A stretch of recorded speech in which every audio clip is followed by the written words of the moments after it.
4 दिन पहले तौफीक नाम का एक एजेंट गिरफ्तार किया जाता है। उससे कड़ाई से पूछताछ होती है तो वो वसीम का नाम लेता है और ऐसा ही एजेंट वसीम को भी पलवल पुलिस ने दबोच लिया। ये बड़ी खबर है।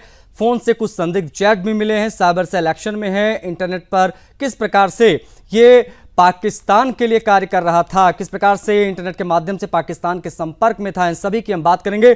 मोहित हमारे साथ कनेक्ट हो गए, साइबर एक्सपर्ट है, उनसे हम बातचीत करने की कोशिश करेंगे। मोहित यादव स्क्रीन पर दिख रहे हैं। मोहित, स्वागत है आपका सुदर्शन न्यूज पर। एक बेहद हैरान करने वाला मामला सामने आया है। साइबर सेल एक्शन में है सर, गिरफ्तारी हुई है एक एजेंट की। किस प्रकार से ये लोग जानकारियां पाकिस्तान पहुंचाते हैं और कितनी महत्वपूर्ण इस प्रकार के एजेंट्स की ये गिरफ्तारियां?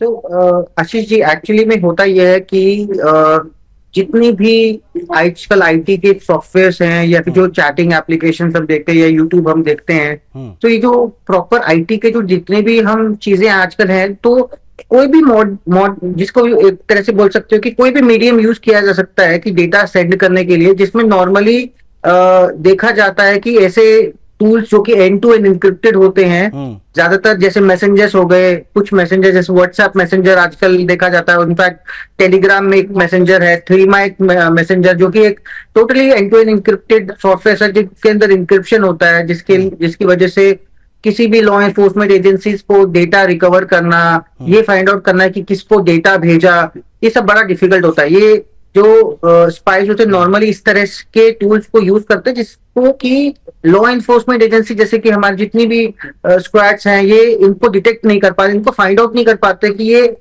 किस पर्सन को भेज, क्योंकि उसके अंदर कोई आइडेंटिटी लीक नहीं होती जो जिसको भी उन्होंने मैसेज भेजा।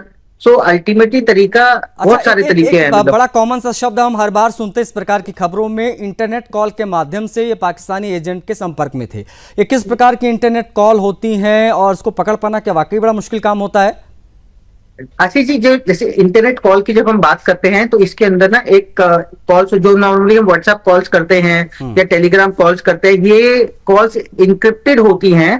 तो इंक्रिप्टेड का मतलब होता है कि एक तरफ से जब कॉल करते हैं तो दूसरा पर्सन उसको सुनता है, उसके बीच में कोई भी उस कॉल को रिकॉर्ड नहीं कर सकता, कोई भी उस कॉल को टैप नहीं कर सकता, क्योंकि वो वॉइस कॉल के थ्रू सारा का सारा डेटा आपस में एक्सचेंज होता है। वो सारा डेटा एक टनल के थ्रू जाता है, मतलब वॉइस जिसको बोलते हैं वीपीएन टनल के को यूज कर ये सारी कॉलिंग होती है। ये सारा जो डेटा को सेंड करने का या फिर कोई भी बातें जो आप चाहते हो कि लॉ एनफोर्समेंट एजेंसी ना सुन पाए, तो इंटरनेट कॉल्स के द्वारा की जाती है। ठीक है, और इनका मेन ऑब्जेक्टिव यही होता है। मोहित जी, मैं समझना चाहूंगा, कुछ चैट्स डिलीट कर दी गई हैं इसके द्वारा, ऐसा बताया जा रहा है। क्या उनको आसानी से रिकवर किया जा सकेगा?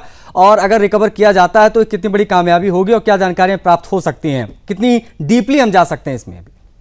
बिल्कुल, देखो फॉरेंसिक के वर्ल्ड के अंदर नॉर्मली जितनी भी हम चीजें हम अपने फोन पर करते हैं, कोई मूवी हमने डिलीट कर दी, कोई फोटोग्राफ हमने डिलीट कर दी, जो हमने किसी को चैट भेजा, तो वो सारी चीजें जो फॉरेंसिक के सॉफ्टवेयर, काफी सारे ऐसे प्रोग्राम्स हैं जो कि साइबर सेल के पास होते हैं, बहुत ही एडवांस सॉफ्टवेयर होते हैं, एडवांस कंप्यूटर्स होते हैं, जिसकी वजह से ना वो सारे डेटा को रिकवर कर लिया जाता है। कब कहाँ पे यूजर गया, गूगल की पूरी हिस्ट्री, एक एक पॉइंट टू पॉइंट की हिस्ट्री को रिकवर कर लिया जाता है। मतलब ये माना जाए मोहित जी कि आने वाले दिनों में जब ये चीजें रिकवर हो जाएंगी तो और कई महत्वपूर्ण जानकारियां इस गद्दार से निकलकर सामने आ सकती है कि इसने अब तक क्या क्या सूचनाएं पाकिस्तान बॉर्डर उस पार आतंकवादियों को पहुंचाई हैं।